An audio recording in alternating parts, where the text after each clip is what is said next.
तो hello and welcome दोस्तों, स्वागत है आप सभी का एक बार फिर से हमारे YouTube चैनल डिजिटल सर जी में। तो दोस्तों, जैसा कि मैंने अपने पिछले वीडियो में कहा था कि हमारी आगे आने वाली जो वीडियो होगी वो डाइस टॉपिक से ही होगी। तो मैं लेके आया हूं आप सभी के लिए डाइस पार्ट 2 का एक नया वीडियो। अगर आपने डाइस पार्ट 1 की वीडियो नहीं देखी है और अगर आप वो वीडियो देखना चाहते हैं तो उस वीडियो का लिंक आपको हमारे इस वीडियो के नीचे डिस्क्रिप्शन बॉक्स में मिल जाएगी। तो चलिए आगे बढ़ते हैं और सीखते हैं। दोस्तों, वीडियो के अंत तक जरूर बने रहें और आप अगर हमारे चैनल पर नए हैं तो चैनल को सब्सक्राइब करना ना भूलें और साथ ही साथ बेल आइकन को जरूर दबाएं ताकि आगे आने वाली हमारी सभी नई वीडियोस का नोटिफिकेशन आपसे मिस ना हो। तो चलिए सीखते हैं। दोस्तों, आज के इस वीडियो में हम केस 2 के बारे में जानेंगे। हमारी पिछली वीडियो में केस 1 के बारे में हमने जाना। केस 1 में क्या था कि जब किसी पासे की सिर्फ एक स्थिति दी गई हो, मतलब प्रश्न में अगर सिर्फ एक ही पासा दिया गया हो तो उस वाले प्रश्न को हम किस तरह सॉल्व कर सकते हैं।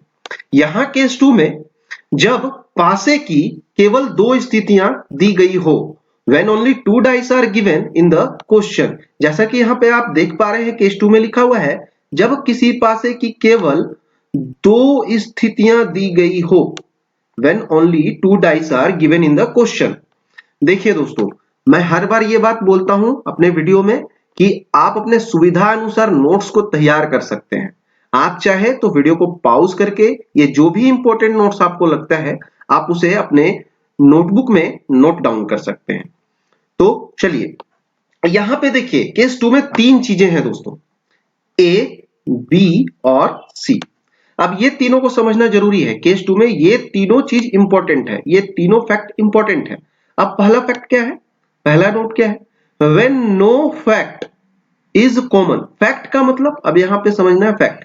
फैक्ट का मतलब जैसे किसी डाइस में नंबर दिया रहता है, किसी डाइस में लेटर दिया रहेगा, किसी डाइस में साइन दिया रहेगा, किसी डाइस में पॉइंट दिया रहेगा, या फिर हो सकता है किसी डाइस में कुछ कलर के नाम दिए रहे। ओके, जैसे ग्रीन हो गया, येलो हो गया, पिंक हो गया, रेड हो गया, ब्लैक हो गया, व्हाइट हो गया। ओके, तो डाइस में हमेशा नंबर ही नहीं दिया रहेगा, डाइस में कभी नंबर दिया रहेगा, कभी लेटर दिया रहेगा, कभी साइन, कभी पॉइंट, कभी कलर नेम रहेगा। ओके, तो यहां तक क्लियर है। अब यहां पे क्या है, नंबर ए में क्या लिखा है नोट कि when no fact is common, जब कोई भी तथ्य यानी संख्या, अक्षर या संकेत, बिंदु समान न हो। दो डाइस दिया रहेगा, दोनों डाइस में जब कोई संख्या, अक्षर, संकेत या बिंदु कॉमन नहीं हो, एक ये आपका टाइप बनेगा।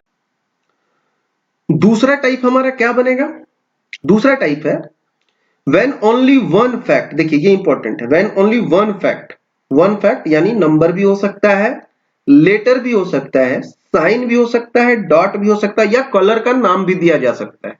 Is common, when only one fact is common, जब कोई भी एक तथ्य, संख्या, अक्षर, संकेत, बिंदु, कलर समान हो। इसका मतलब है कि जब दो डाइस दिया रहेगा, उस दोनों डाइस को अगर हम कंपेयर करेंगे तो कोई एक फैक्ट उसमें कॉमन होगा, समान होगा। यानी एक डाइस में अगर एक लिखा हुआ है, अगर हम नंबर का बात करें, किसी एक डाइस में किसी एक सतह पे एक लिखा हुआ है, दूसरे डाइस में भी किसी एक सतह पे एक लिखा हुआ है, बस यही संख्या समान हो। हमने हमारी पिछली वीडियो में समझा था कि प्रश्न में किसी भी पासे के एक समय में सिर्फ तीन ही सतह दिखाई देगी। तो यहां पे केस 2 में है जब दो डाइस दिया रहे यानी दो पासा दिया रहे और दो पासे में सिर्फ एक ही ये नंबर कॉमन हो, दो पासे में सिर्फ एक ही ये नंबर कॉमन हो, बाकी के दोनों साइड में कुछ और नंबर दिया रहे। ओके, यहां तक क्लियर है। अभी आगे क्लियर हो जाएगा जब ये तीनों को मैं डिटेल्स में समझाऊंगा। ओके, अभी ये समझिए कि ये तीन ही टाइप होता है केस 2 में। अब यहां पे तीसरा क्या है, when two facts are common. Facts मतलब नंबर भी हो सकता है, लेटर भी हो सकता है, साइन भी हो सकता है, डॉट्स भी हो सकता है, या कलर का नाम भी दिया जा सकता है। आगे क्वेश्चन में सभी टाइप के क्वेश्चन आपको दिए जाएंगे, जो पीडीएफ लिंक रहेगा उसमें आपको सभी टाइप के प्रश्न मिलेंगे। तो यहां पे समझिए टाइप सी में क्या है, when two facts are common, जब किसी दो पासे में, यहां पे जैसे कि केस 2 में 2 पासा दिया रहेगा और 2 नंबर कॉमन होगा। जैसे कि यहाँ 2 है तो यहाँ पे भी इस पासे में 2 होगा। ओके, यहां तक क्लियर है। तो ये 3 चीज है, जब किसी पासे की 2 स्थितियां दी रहे तो उसमें ये 3 चीज होता है, 3 टाइप होता है। Type 1 when no fact is common, मतलब दोनों पासे में कोई भी संख्या, कोई भी लेटर, कोई भी साइन, कोई भी पॉइंट, कोई भी कलर कॉमन ना हो। दूसरा होता है when one fact is common, तो दोनों पासे को कंपेयर करके कोई भी एक संख्या कॉमन हो या कोई भी एक लेटर कॉमन हो या कोई भी एक साइन कॉमन हो। ठीक है। तीसरा टाइप है हमारा when two facts are common, जब कोई भी 2 फैक्ट्स कॉमन हो, 2 नंबर कॉमन हो, 2 संख्या लेटर कॉमन हो, 2 साइन कॉमन हो, 2 डॉट्स कॉमन हो। ओके, यहां तक क्लियर है। अब ये तीनों को हम डिटेल्स में समझते हैं। चलिए आगे समझते हैं। यहां केस 2 में टाइप 1 जो अभी हमने समझा, टाइप 1, टाइप 2 और टाइप 3। तो टाइप 1 है हमारा when no fact is common, कोई भी तथ्य, जब कोई भी तथ्य समान न हो। तथ्य मतलब संख्या भी हो सकता है, अक्षर भी हो सकता है, संकेत भी हो सकता है, बिंदु भी हो सकता है और कलर का नाम भी दिया जा सकता है। तो यहां पे आपको 2 पासे दिख रहे हैं, 2 डाइस दिख रहे हैं, डाइस 1 और डाइस 2। ओके, केस 2 क्या है हमारा दोस्तों? केस 2 हमारा है जब किसी पासे की 2 स्थितियां दी गई हो। जैसा कि यहाँ पे एक पासे की 2 स्थिति दी गई है, यानी एक पासे को 2 बार फेंका गया है, एक ही पासे को 2 बार फेंका गया है। तो एक स्थिति, एक पोजीशन हमारा ये बना और एक पोजीशन हमारा ये बना। ओके, क्योंकि पासे को हम फेंकेंगे तो जरूरी नहीं है कि हर बार एक ही जैसा नंबर आए, हर बार अलग नंबर भी आता है, कभी कभी एक जैसा नंबर आता है। तो वही कॉन्सेप्ट समझना है कि जब पासे की 2 स्थितियां दी गई हो। केस 2 में हमें पूरा अभी यही समझना है कि हर एक टाइप में हमें 2 स्थितियां दी गई रहेंगी, है ना। प्रश्न में 2 डाइस दिया रहेगा। और टाइप 1 क्या था? जब कोई भी तथ्य कॉमन नहीं हो, कोई भी तथ्य, कोई भी संख्या, अक्षर, संकेत कॉमन नहीं रहेगा, तब हम कैसे किसी भी एक पर्टिकुलर संख्या का अपोजिट निकालेंगे। तो यहाँ पे जैसा कि आप देख पा रहे हैं इमेज में 2 डाइस दिया हुआ है और डाइस में कुछ कुछ नंबर है। ओके, ये नंबर वाला डाइस दिया हुआ है। तो यहाँ पे देखिए इस पासे में डाइस 1 में यहाँ पे फ्रंट सरफेस में नंबर 1 लिखा हुआ है। ओके, तो दोनों को कंपेयर करते हैं दोस्तों। अब इस पासे को हम देखते हैं, यहाँ पे कहीं पे भी ये संख्या है क्या? नंबर 1, कहीं पे भी आपको नंबर 1 नहीं दिख रहा है। ओके, अब यहाँ पे देखते हैं ये टॉप सरफेस पे नंबर क्या लिखा हुआ है? 2। अब ये 2 को भी देखते हैं, दूसरे पासे में कहीं पे भी 2 लिखा हुआ है क्या? नहीं है। अब राइट सरफेस में देखते हैं कितना लिखा हुआ है? 3। अब राइट सरफेस में डाइस नंबर 1 में 3 है, तो डाइस नंबर 2 में भी चेक करते हैं 3 कहीं पे भी है? यहां नहीं है, यहां पे भी नहीं है और यहां पे भी नहीं है। यानी दोनों पासे को मैंने कंपेयर किया और कोई भी संख्या, क्योंकि संख्या दिया हुआ है पासे में, हमने कोई भी संख्या को कॉमन नहीं पाया।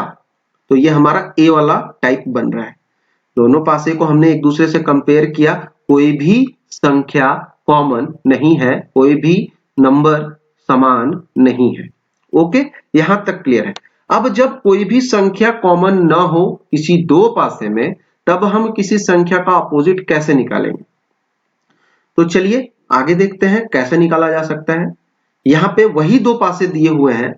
अब यहाँ पे देखिए क्या लिखा हुआ है, जब दिए गए पासे में कोई भी तथ्य समान न हो, जब दिए गए पासे में कोई भी तथ्य समान ना हो, तब हम सामान्य या मानक पासे की जांच करेंगे।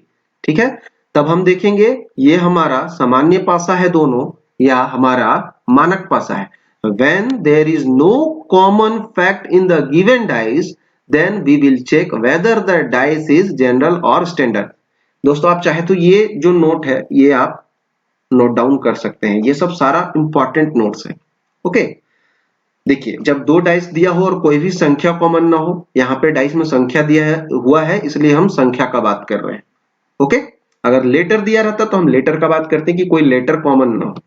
अगर चिन्ह दिया रहता, संकेत, सिंबल, तो हम सिंबल का बात करते, और भी कुछ रहता तो हम वो चीज का बात करते। लेकिन यहाँ पे क्या दिया हुआ है? संख्या। तो जब कोई भी संख्या कॉमन ना हो तब हम क्या चेक करेंगे? सामान्य पासा है या मानक पासा है। हमारी पिछली वीडियो में हमने सामान्य पासा और मानक पासे के बारे में जाना, जनरल डाइस और स्टैंडर्ड डाइस के बारे में। यहां तक क्लियर है? अब देखिए, चेक कीजिए ये कौन सा डाइस है। डाइस 1 को पहले चेक करते हैं। डाइस 1 कौन सा डाइस है ये चेक कीजिए। तो थोड़ा सा अपने माइंड को रिवर्स गियर में डालते हैं और पीछे जाते हैं, क्योंकि हमारे पिछले वीडियो में आपने जनरल डाइस और स्टैंडर्ड डाइस के बारे में सीखा था। तो चलिए, जनरल डाइस क्या होता है? जनरल डाइस होता है किसी भी दो सतह जो विजिबल है। यहां पे कौन कौन सा सतह विजिबल है? टॉप सरफेस, फ्रंट सरफेस और राइट सरफेस। इसमें भी टॉप सरफेस, फ्रंट सरफेस और राइट सरफेस। किसी भी दो सतह का योग जो विजिबल है, मैं बार बार बोल रहा हूं, किसी भी दो सतह का योग जो विजिबल है, जो दिखाई दे रहा है, अगर उसका योग 7 आता है जोड़कर, किसी भी दो सतह को जोड़कर जो दिखाई दे रहा है, अगर 7 आता है तो वह कौन सा डाइस होगा हमारा? वह हमारा सामान्य पासा होगा, जनरल डाइस होगा। ओके, ये हो गया हमारा जनरल डाइस का डेफिनेशन।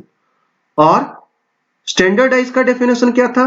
किसी भी दो विपरीत सतह का योग, यानी सामने जो सतह दिखाई दे रहा है वो दोनों को जोड़कर 7 नहीं आना चाहिए। अगर वो दोनों को जोड़कर 7 नहीं आ रहा है तो वह कौन सा पासा होगा? स्टैंडर्ड डाइस होगा, मानक पासा होगा। क्यों? क्योंकि उनके विपरीत सतह को जोड़कर हमेशा 7 आएगा। चलिए यहां पे हम देख लेते हैं, ये दोनों जो पासा दिया हुआ है, दोनों जो डाइस दिया हुआ है, वह कौन सा डाइस है। ओके, तो डाइस 1 को पहले चेक करते हैं। चलिए, जनरल डाइस का डेफिनेशन लेते हैं कि किसी भी दो विजिबल सतह को जोड़ के 7 आना चाहिए, तब वह जनरल डाइस होगा। चलिए, ये फ्रंट सरफेस और टॉप सरफेस को जोड़ते हैं, तो फ्रंट में 1 है और टॉप में 2 है, दोनों को जोड़ रहे हैं तो 3 आ रहा है। तो ये दोनों को जोड़ के 7 अगर आता तो जनरल डाइस होता, तो ये जनरल डाइस नहीं है, ये दोनों को जोड़े तो। अब फ्रंट सरफेस और राइट सरफेस को जोड़ते हैं। फ्रंट में 1 है, राइट में हमारा 3 है, कितना आ रहा है? 4। 7 नहीं आ रहा है। ओके, 7 आता तो कौन सा डाइस होता? General dice. अब राइट सरफेस और फ्रंट सरफेस को अगर जोड़ते हैं तो राइट में हमारा 3 है और फ्रंट में हमारा फ्रंट नहीं, टॉप सरफेस। और अगर टॉप सरफेस को जोड़ते हैं, यानी 3 और 2 को जोड़ते हैं तो आता है 5। यहां पे भी 7 नहीं आया, तो हमने ये दोनों सतह को जो विजिबल है, ये दोनों सतह को जोड़ा, 7 नहीं आया। ये दोनों सतह को जोड़ा, 7 नहीं आया। और ये दोनों को सतह को जोड़कर भी 7 नहीं आया। तो हम कह सकते हैं कि यह जो पासा है हमारा कौन सा पासा है? सामान्य पासा है, जनरल डाइस है। अब दूसरे पासे को भी चेक करते हैं उसी तरह। फ्रंट सरफेस और टॉप सरफेस को जोड़िए, 4 और 5 कितना आ रहा है? 9। फ्रंट सरफेस और राइट सरफेस को जोड़िए, 4 + 6 कितना आ रहा है? 10। राइट सरफेस और टॉप सरफेस को जोड़िए, 6 + 5 कितना आ रहा है? 11। ये भी हमारा 7, किसी भी दो सरफेस जो विजिबल है उसको जोड़कर 7 नहीं आ रहा है, तो ये भी हमारा कौन सा पासा हो गया? Standard dice. ये जनरल डाइस नहीं है। अगर किसी भी दो सतह जो विजिबल है उसको जोड़कर अगर 7 आता तो वह हमारा सामान्य पासा होता, जनरल पासा होता। लेकिन यहाँ पे किसी भी दो विजिबल सतह को जोड़कर 7 नहीं आ रहा है, तो हम कह सकते हैं यह सामान्य पासा नहीं है, यह मानक पासा है। और मानक पासे में हर अपोजिट सरफेस को जोड़कर 7 आता है। तो यह जो है हमारा मानक पासा है। ओके, और मानक पासे में हर अपोजिट सरफेस को जोड़कर 7 आता है। यानी यहां पे एक जो है डाइस 1 में एक जो लिखा हुआ है उसके अपोजिट सरफेस में कितना होगा कि दोनों को जोड़कर 7 आएगा? कितना होना चाहिए यहां? तो यहां पे अगर हम 6 जोड़ते हैं +6 तभी तो 7 आएगा। यानी एक के अपोजिट में कितना होना चाहिए? एक के अपोजिट में 6 होना चाहिए, तभी तो दोनों को जोड़ के 7 आएगा। उसी तरह टॉप में देखिए 2 है। ओके, तो 2 में कितना जोड़ेंगे कि 7 आएगा? 2 में हम 5 जोड़ेंगे तभी तो 7 आएगा। यानी 2 के अपोजिट में कितना होगा दोस्तों डिजिट 5। उसी तरह राइट में देखिए 3 है, तो 3 में हम कितना जोड़ेंगे कि 7 आएगा। तो 3 में हम 4 जोड़ेंगे तभी तो 7 आएगा। सॉरी, 3 में 4 जोड़ेंगे तभी तो 7 आएगा। यानी 3 के जो विपरीत है वो हमारा कितना होगा 4 होगा। यहाँ पे आप स्टैंडर्ड डाइस में सभी संख्या का या सभी अक्षर का या सभी सिंबल्स का आप 100% अपोजिट निकाल सकते हैं। ओके, यहां तक क्लियर है।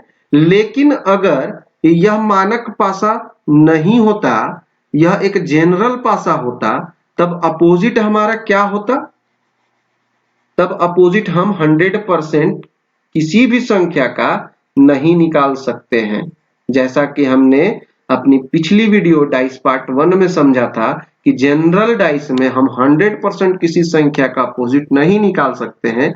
स्टैंडर्ड डाइस में हम 100% अपोजिट निकाल सकते हैं, क्योंकि हर संख्या का अपोजिट जोड़ने पर 7 आना चाहिए। किसी भी दो अपोजिट सरफेस को जोड़कर 7 आना चाहिए।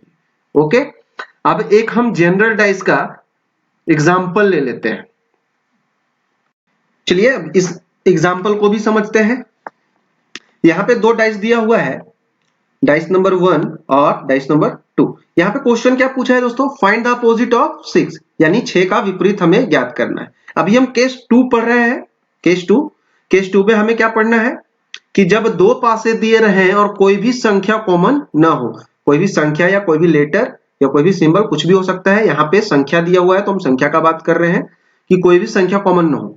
अब देखिए यहाँ पे दो डाइस दिया हुआ है और पूछा क्या है 6 के विपरीत क्या होगा, है ना। तो यहाँ दो डाइस है। अब हम चेक करते हैं दोनों डाइस में कोई भी संख्या कॉमन है क्या। तो यहाँ पे देखिए डाइस 1 में टॉप में क्या लिखा हुआ है? संख्या 5। तो डाइस 2 में देखते हैं कहीं 5 है? देखिए फ्रंट में 5 नहीं है, राइट में भी नहीं है और टॉप में भी नहीं, यानी 5 कॉमन नहीं है दोनों डाइस में।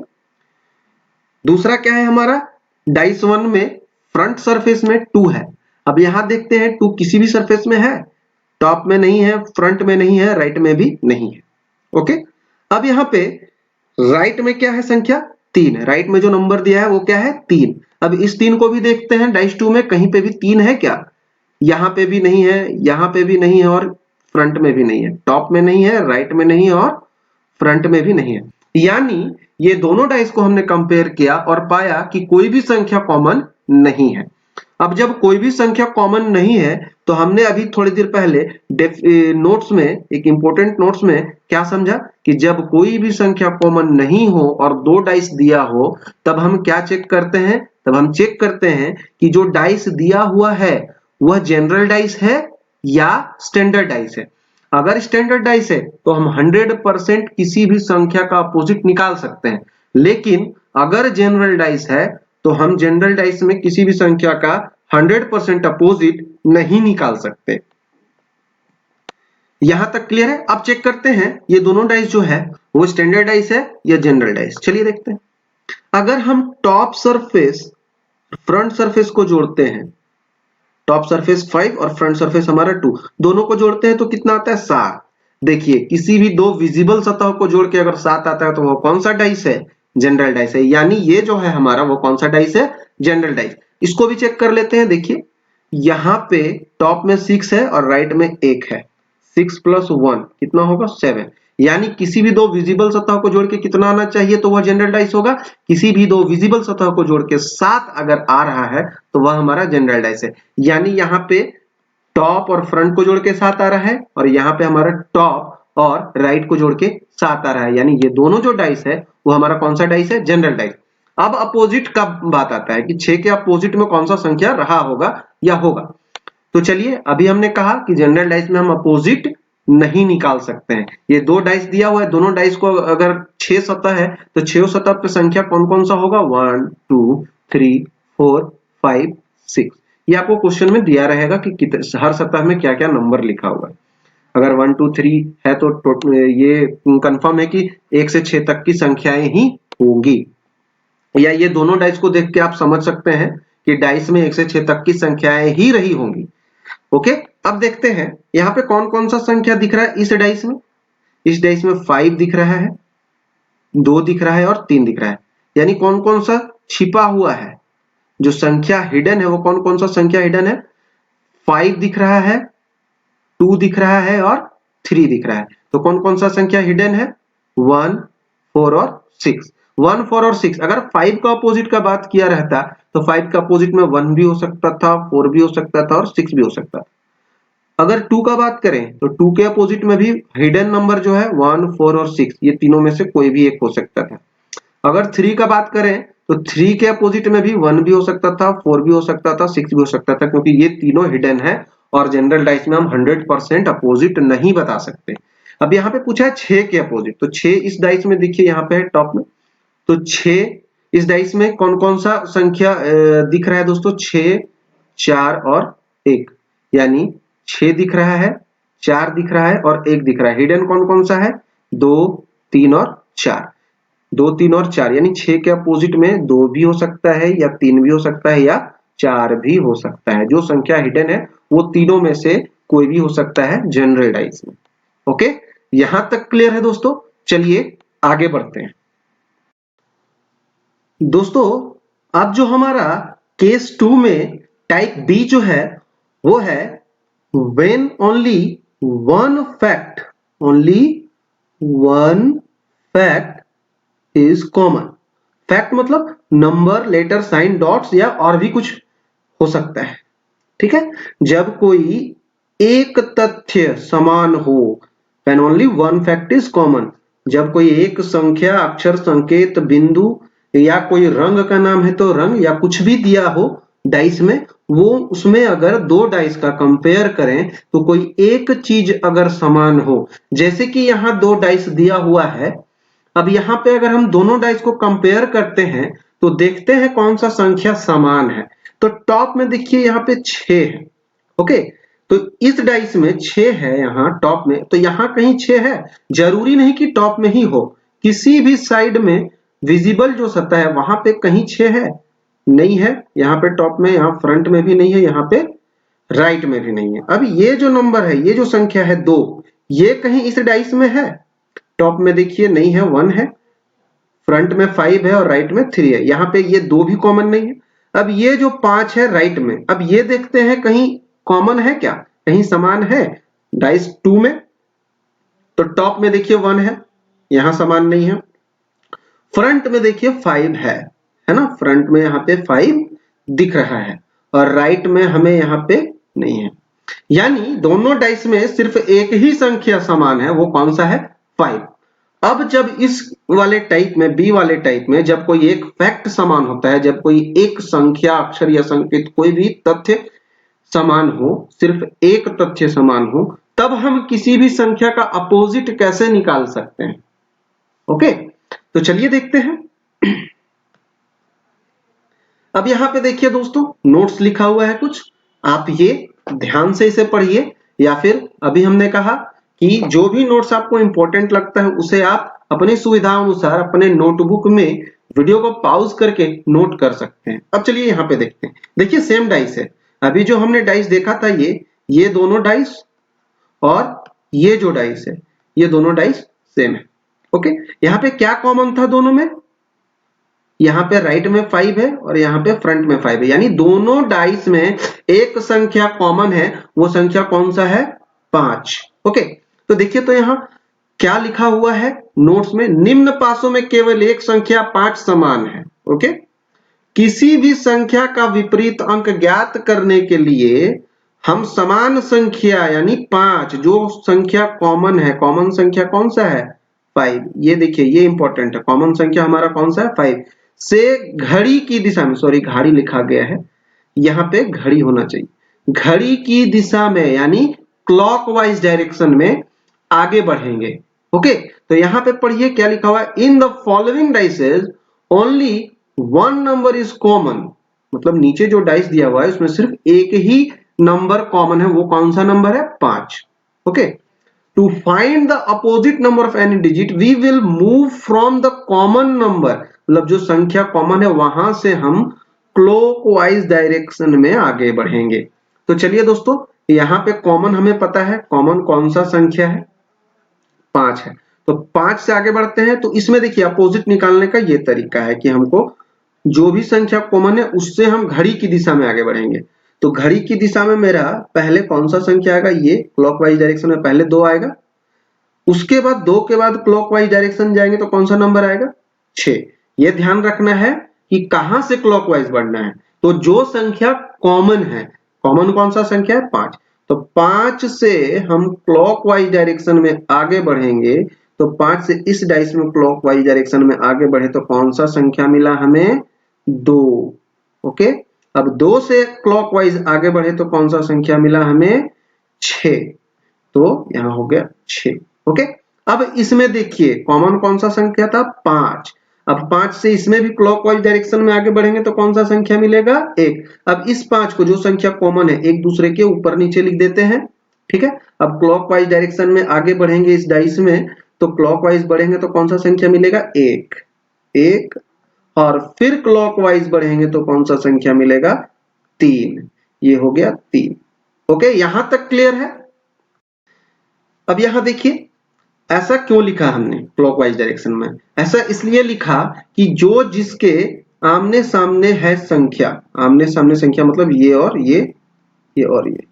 ओके, यानी 5 के सामने 5 है, 2 के सामने 1 है और 6 के सामने 3 है। अब यहां पे देखिए ये क्लियर है। ओके, यहां पे ये क्लियर है कि जो जिसके सामने है वो उसका अपोजिट होगा। 2 के सामने 1 है यानी 2 और 1 एक दूसरे के अपोजिट होंगे। 6 के सामने 3 है और 6 और 3 एक दूसरे के अपोजिट होंगे। अब यहाँ 5 के सामने 5 है तो यहाँ 5 का अपोजिट 5 तो हो नहीं सकता है। तो मिसिंग कौन सा नंबर है, मिसिंग नंबर है हमारा 4। ओके, मिसिंग नंबर हमारा क्या है, 4। क्यों, क्योंकि एक डाइस में टोटल 6 सतह होते हैं और 6 सतह में नंबर कितना से कितना तो होगा, 1 2 3 4 5 और 6। ये 6 संख्या होगा। तो हमें 1 मिल गया, 2 मिल गया, 3 मिल गया, 5 मिल गया और 6 मिल गया। देखिए 1 मिल गया, 2 मिल गया, 3 मिल गया, 6 मिल गया और 5 मिल गया। ओके, बचा कौन सा संख्या था, 4। तो यही संख्या मिसिंग था। तो ये हमारा 5 के अपोजिट में हो जाएगा। जो संख्या कॉमन रहेगा और जो संख्या मिसिंग रहेगा वो एक दूसरे का अपोजिट होगा। बाकी जो संख्या एक दूसरे के सामने आएगा वो एक दूसरे का अपोजिट होगा। तो यहाँ पे 5 के अपोजिट में कौन सा संख्या आया, 4। 2 के अपोजिट में कौन सा संख्या आया, 1। 6 के अपोजिट में कौन सा संख्या आया, 3। जब दो पासे दिए रहेंगे, दोनों में एक संख्या या एक तथ्य कॉमन होगा, समान होगा, तब हम इस विधि से, इस नियम से, इस ट्रिक से हम किसी भी संख्या का अपोजिट निकालेंगे। ध्यान रखना चाहिए कि जब सिर्फ एक ही संख्या, किसी दो डाइस में एक ही संख्या कॉमन हो, तब हम इस विधि से किसी भी संख्या का अपोजिट निकालेंगे। यहाँ पे 5 का अपोजिट 4 कहिए या 4 का अपोजिट 5 कहिए, 2 का अपोजिट 1 कहिए या 1 का अपोजिट 2 कहिए, यहाँ पे 6 का अपोजिट 3 कहिए या 3 का अपोजिट 6 कहिए, बात बराबर है। यहां तक क्लियर है। अब चलिए केस 2 में सी टाइप पे आते हैं। ये हमारा केस 2 था जब दो डाइस दिया रहे। अभी तक देखिए 2 ही डाइस दिया जा रहा है। ओके, अब यहां पे समझना है सी टाइप, सी को। अभी हमने ए समझा, बी समझा। ए में क्या समझा, जब कोई भी दो डाइस में कोई भी संख्या या कोई भी तथ्य समान ना हो। बी में हमने समझा कि जब दो डाइस में एक ही संख्या या एक ही तथ्य समान हो। तथ्य मतलब कुछ भी हो सकता है, संख्या, अक्षर, संकेत, बिंदु या रंग का नाम दिया जा सकता है, कलर का नाम दिया जा सकता है। अब यहाँ पे देखिए जब दो संख्याएं कॉमन हो, मतलब केस 2 में हमारा है कि जब दो पासे दिए रहे और दोनों पासे में दो संख्याएं या दो तथ्य कॉमन हो, जैसा कि यहां लिखा हुआ है, when two facts are common। Facts मतलब नंबर, लेटर, साइन, डॉट्स या रंग, कुछ भी दिया जा सकता है। जब कोई दो तथ्य समान हो, दो तथ्य समान हो मतलब अब देखिए कंपेयर करते हैं क्या क्या समान है, दो वो देखते हैं। ओके, डाइस 1 और डाइस नंबर 1 और डाइस नंबर 2 में। तो यहाँ पे देखिए एक है इस डाइस में, इस डाइस में एक है क्या, यह देखिए यहाँ पे भी एक है। अब यहाँ देखिए 3 है, यहाँ पे भी 3 है। ये दो संख्या समान है दोनों डाइस को अगर कंपेयर किया जा रहा है। तो ये 1 और ये 3, ये दोनों संख्या क्या है, समान है ये दोनों डाइस में। यहाँ पे 1 है तो यहाँ पे भी 1 है, यहाँ 3 है तो यहाँ पे भी 3 है। ओके, अब जब दो संख्या समान रहता है तब हम किसी संख्या का अपोजिट कैसे निकालते हैं? तो चलिए आगे देखिए, यहां पे ध्यान से पढ़िए दोस्तों। In such situation the number which is not equal, that is the number which survives expect the same number is in itself opposite to each other. ऐसी स्थिति में जो संख्या समान नहीं होती, ऐसी स्थिति में जो संख्या समान नहीं होती, तो कौन सा संख्या कॉमन नहीं था, और कॉमन कौन सा संख्या था? ये 3 और 1, ये 3 और 1, 1 और 3 कॉमन था। दोनों डाइस में कॉमन कौन सा दो संख्या है? 1 और 3, 1 और 3। तो जो संख्या समान नहीं होती, तो समान कौन सा संख्या नहीं है, कॉमन कौन सा संख्या नहीं है? ये 5 और ये 6। अर्थात समान संख्याओं को छोड़कर, यानी जो समान संख्या है, ये दोनों संख्या समान है, 3 और 1 और 3 और 1, ये दोनों संख्या समान है। इसको छोड़कर जो संख्या बच जाती है, तो बची संख्या कौन कौन सी है?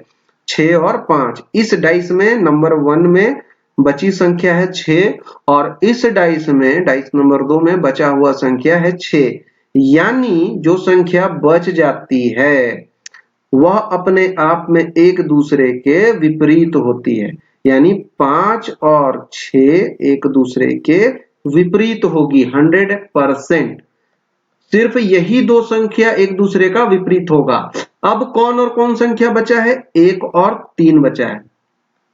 तो यहां अगर 1 का अपोजिट पूछ दे या 3 का अपोजिट पूछ दे, तो हमें तो बताना होगा कि 1 के अपोजिट में कौन सा संख्या होगा और 3 के अपोजिट में कौन सा संख्या होगा। तब हम यहाँ पे ये समझेंगे कि जो संख्या बचा हुआ है, जो संख्या हिडन है, तो हिडन संख्याएं कौन कौन सी बची हुई हैं। हमें कौन कौन सा नंबर मिल गया? 1 मिल गया, 3 मिल गया, 5 मिल गया और 6। 1, 3, 5 और 6। तो हिडन संख्याएं खुद से सोचिए, 2 बचा और 4 बचा, ये हिडन संख्याएं हैं, 2 और 4। तो ये जो हिडन संख्याएं हैं ये हमारा 1 और 3 के अपोजिट में होंगी।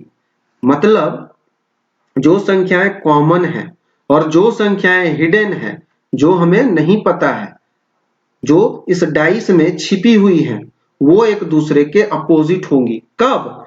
जब दो डाइस दिया रहे और दो एलिमेंट, दो तथ्य कॉमन रहे। यहां दो तथ्य कॉमन कौन कौन सा था? एक 3 और 1, इसमें भी 3 और 1। और जो संख्या बच जाती है वो एक दूसरे के अपोजिट होती हैं। तो कौन सी संख्या बच गई थी? 5 और ये 6। ये 5 और ये 6 बच गई थी, ये दोनों एक दूसरे के अपोजिट है। और 1 और 3 का अपोजिट हो जाएगा जो संख्याएं हिडन है। हिडन कौन सी संख्या है? 2 और 4। यहां पे आप 100% नहीं बता सकते कि 1 के अपोजिट में क्या होगा, 2 होगा या 4 होगा। तो ये 2 भी हो सकता है और 4 भी हो सकता है। यहां पे आप नहीं बता सकते हैं कि 3 के अपोजिट में क्या होगा। 3 के अपोजिट में भी 2 भी हो सकता है या 4 भी हो सकता है। उसी तरह इसको अगर उल्टा कर दे 2 और 4 को, तो 2 के अपोजिट में भी 1 भी हो सकता है और 3 भी हो सकता है। उसी तरह 4 के अपोजिट में भी 1 भी हो सकता है और 3 भी हो सकता है। यहां तक क्लियर है? तो दोस्तों आज के लिए बस इतना ही। आगे की जो हमारी वीडियो होगी वो डाइस पार्ट 3 की वीडियो होगी।